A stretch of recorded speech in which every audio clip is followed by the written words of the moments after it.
जय हिंद दोस्तों, कैसे हैं? उम्मीद करता हूं आप सभी अच्छे होंगे। आपकी तैयारी बहुत अच्छी तरीके से चल रही होगी। स्वागत करता हूं अपने platform BL education and motivation पे। जो पहली बार देख रहे हैं वो लाइक करें, शेयर करें, सब्सक्राइब करें और अपने परिवार का हिस्सा बने। अपना Telegram channel BL education motivation जरूर ज्वाइन करें। आज हम एक ऐसे विषय पर चर्चा करने के लिए आए हैं जो आप लोगों के लिए बहुत ही इंपॉर्टेंट है, बहुत ही आपके लिए जुनून भरा है, और एक वर्दी की वैकेंसी जिसके बारे में मैं जानकारी आप लोगों को यहाँ पर देने के लिए आया हूँ, और वो भी राजस्थान पुलिस के अंदर। राजस्थान पुलिस के अंदर बहुत सारे डिपार्टमेंट है, ये आप लोग अच्छी तरह से जानते हैं। और इसके अंदर जो अभी 11 तारीख को जो हमारा राजस्थान का बजट आया, बजट के अंदर भी इसकी घोषणा की गई, और आज फिर वापस इसका जो रिवाइज वापस जो बजट दिया है उसके अंदर भी इसकी पूरी आपका चर्चा की गई है। और ये चर्चा क्या है और किसके बारे में है, ये मैं आपको इस वीडियो के माध्यम से पूरा बताना चाहूँगा। आप लास्ट तक बने रहिए, यहाँ से आपको बहुत सारी नॉलेज है वो मिलने वाली है, और आपको पता चलने वाला है कि राजस्थान पुलिस के अंदर एक और कौन सी वैकेंसी जुड़ रही है जो राजस्थान पुलिस के अंडर में रहेगी, जिसके अंदर वर्दी पाने का जो सपना है वो हमारा साकार हो सकता है।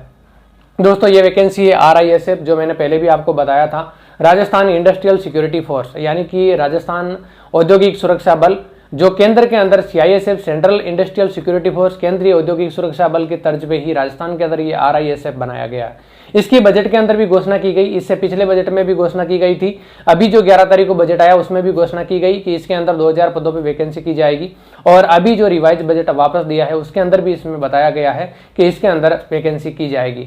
अब इसके अंदर हमारे पास में 3 पॉइंट है जिसके माध्यम से हम इसके बारे में पूरा समझेंगे कि RISF इसके अंदर कितने पदों पर वैकेंसी आएगी, पहला पॉइंट। दूसरा, क्या ये वैकेंसी आई तो CET से बाहर होगी या CET के अंदर होगी, और तीसरा, ये वैकेंसी अगर आई तो कब तक आएगी। तो दोस्तों, सबसे पहले मैं आप लोगों को बताना चाहूंगा कि ये वैकेंसी RISF, इसके लिए बजट के अंदर बताया गया कि इसके अंदर 2 बटालियन की प्रक्रिया है वो अभी चल रही है, उसके ऊपर काम चल रहा है, वो प्रक्रियाधीन है। यानी कि इसकी रिक्रूटमेंट करवाना, इसका प्रोसेस, इसको कहाँ पर डिप्लॉयमेंट करना है, कैसे डिप्लॉयमेंट करना है, इन सभी के ऊपर तमाम चर्चाएं चल रही है, और इसका पूरा ड्राफ्ट तैयार हो रहा है, और बहुत जल्द ही इसका जो कार्य है वो कंप्लीट हो जाएगा और ये वैकेंसी आप लोगों के सामने आ जाएगी। यानी कि कम से कम 2 बटालियन यानी कि 2000 वैकेंसी इसके अंदर बोला गया है। तो ये वैकेंसी आप लोगों के समक्ष बहुत जल्द आने वाली है, जिसके अंदर 2 बटालियन के लिए बोला गया है, 2000 वैकेंसी कम से कम इसमें निकालने की बात कही गई है।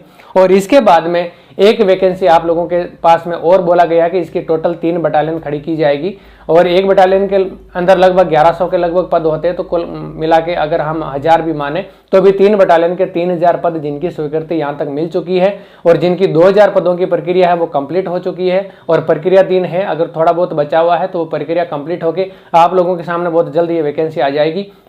और जो 1000 पदों के लिए एक बटालियन की और जो इसके अंदर इंक्लूड किया जाएगा, वो रिक्रूटमेंट की भी आप लोगों के सामने जल्द ही उसकी भी नोटिफिकेशन या उसकी भी इंफॉर्मेशन जल्द आपके सामने प्रोवाइड हो जाएगी। लेकिन अभी 2000 पदों के ऊपर ये वैकेंसी आप लोगों के सामने बहुत जल्द आने वाली है, और ये वैकेंसी आप लोगों के पास में कब आएगी ये मैं आप लोगों को बता देना चाहता हूं कि जो भी वैकेंसी का रिक्रूटमेंट की जो भी घोषणा हुई है बजट के अंदर, ये सारी की सारी वैकेंसी आप लोगों के लिए अप्रैल मई तक ये वैकेंसी सारी आपके समक्ष पूरे चांस है इनके आने के। मार्च अप्रैल लास्ट तक आप मानिए कि इनकी वैकेंसियां आप लोगों के समक्ष आने की पूरी संभावना है, क्योंकि इसी बजट के अंदर घोषणा की गई है, और इसी बजट में इनको लाके एग्जाम करवाना, कंडक्ट करवाना, यहाँ तक की पूरी प्रक्रिया कंप्लीट कराने का अगर सरकार का दे रहेगा तो आप लोग अभी से तैयारी के अंदर लगे, क्योंकि ये वैकेंसी 100% आने वाली है। तीसरी बात, मैंने आप लोगों को बता दिया कितने पदों पर ये वैकेंसी आएगी और कब तक ये वैकेंसी आएगी, ये मैंने बता दिया। अब हमारे पास में बची जो इन्फॉर्मेशन कि ये CET से बाहर होगा या अंदर होगा। दोस्तों, मैं आप लोगों को बताना चाहूंगा, क्योंकि ये एक RAC की तर्ज पे ही बनाई हुई बटालियन है, जो राजस्थान इंडस्ट्रियल सिक्योरिटी फोर्स है। जो RAC होगी, हाड़ीरानी महिला बटालियन होगी, MBC होगी, इन्हीं के तर्ज पे ही ये वैकेंसी बनाई गई है। ये रिक्रूटमेंट और ये जो डिपार्टमेंट है वो बनाया गया है। तो ये सारे के सारे रिक्रूटमेंट जो डिपार्टमेंट है वो 10th लेवल के हैं, RAC के, हाड़ीरानी महिला बटालियन के, MBC के, ये सारे के सारे हैं जो अभी 10th लेवल के हैं। पहले 8th लेवल के थे, अभी ये 10th लेवल के हैं। तो ये वैकेंसी भी उन्हीं के तर्ज पे बनाई गई है, तो ऑब्वियसली ये भी 10th लेवल पे ही होगी, और जब 10th लेवल पे होगी तो हमारी जो CET की वैकेंसी है वो 12th लेवल की है। 12th लेवल के लिए CET का एग्जाम करवाया जा रहा है, तो जो 10th लेवल की वैकेंसी है वो CET से बाहर होगी। ये ऑब्वियसली हमारे सामने एक ताज़ा उदाहरण है, और इसके बाद में जब नोटिफिकेशन आएगा तब हम कंफर्म हो पाएंगे कि ये वैकेंसियां है वो CET से बाहर है या अंदर है। लेकिन जहां तक अभी चांस है, जो इनकी क्वालिफिकेशन है, जो इनके बारे में जितनी भी जो वैकेंसी आज तक हो रही है, इन सभी के बारे में देखते हुए, क्योंकि इनका काम और इनकी जो एजुकेशन क्वालिफिकेशन और इनका जो रिक्रूटमेंट प्रोसेस है, ये सब देखते हुए अभी यही लग रहा है कि ये वैकेंसी है वो भी CET से बाहर होगी 10th लेवल के ऊपर अगर ये वैकेंसी आई तो दोस्तों उम्मीद करता हूँ ये तीनों पॉइंट आपको समझ में आए होंगे। आप अभी से इसकी तैयारी के अंदर लग जाएंगे ताकि इसके अंदर सिलेक्शन लेकर आप अपना जो सपना है वो साकार कर सके। RISF की बहुत ही अच्छी ये वैकेंसी रहने वाली है आप लोगों के लिए, क्योंकि ये जितने भी जो राजस्थान सरकार के जितने भी जो उपक्रम है औद्योगिक संस्थान है इनकी सिक्योरिटी करने के लिए ही ये इसका गठन किया जा रहा है, ताकि आप लोग इसके अंदर सिलेक्शन लेके और उन तमाम जो भी इंस्टीट्यूट हैं, जो भी तमाम उद्यम है, उपक्रम है सरकार के, राजस्थान सरकार के, उनकी सुरक्षा कर सके और आप अपना वर्दी पाने का जो सपना है उसको भी साकार कर सकें। उम्मीद करता हूं आपको समझ में आया होगा। अपना टेलीग्राम चैनल जरूर ज्वाइन करना। जय हिंद, जय भारत।